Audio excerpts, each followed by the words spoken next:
ক্রীড়া সংস্থার একই পদে কেউ 2 মেয়াদের বেশি থাকতে পারবেন না এমন সিদ্ধান্ত নিতে যাচ্ছে জাতীয় ক্রীড়া পরিষদ। ফেডারেশনগুলোর আর্থিক স্বচ্ছতা নিশ্চিত করতে হবে। প্রতি বছর আর্থিক প্রতিবেদন জমা দিতে হবে। ক্রীড়াঙ্গন উন্নয়নে মতবিনিময় সভায় এসব কথা জানিয়েছেন যুব ক্রীড়া উপদেষ্টা আসিফ মাহমুদ।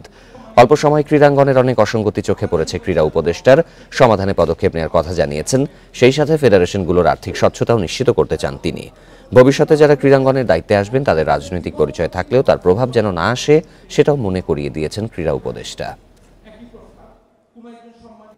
যারা দায়িত্ব পায় তারা আসলে সেটাকে দায়িত্ব না মনে করে ক্ষমতা হিসেবে আসলে নিয়ে নেয় এবং সেই ক্ষমতা কিভাবে কুক্ষিগত করা যায় এবং পরের ইলেকশনেও কিভাবে জেতা যায় সেজন্য সেভাবেই কনস্টিটিউশন থেকে শুরু করে সবকিছু গোছানো শুরু করে দেয়। একটা নিয়মের কথা ভাবছি যে কোনো ফেডারেশনে কেউ 2 বারের অধিক যাতে নেতৃত্বে না আসতে পারে, এটা আমরা একটা জেনারেল গাইডলাইন হিসেবে দিব।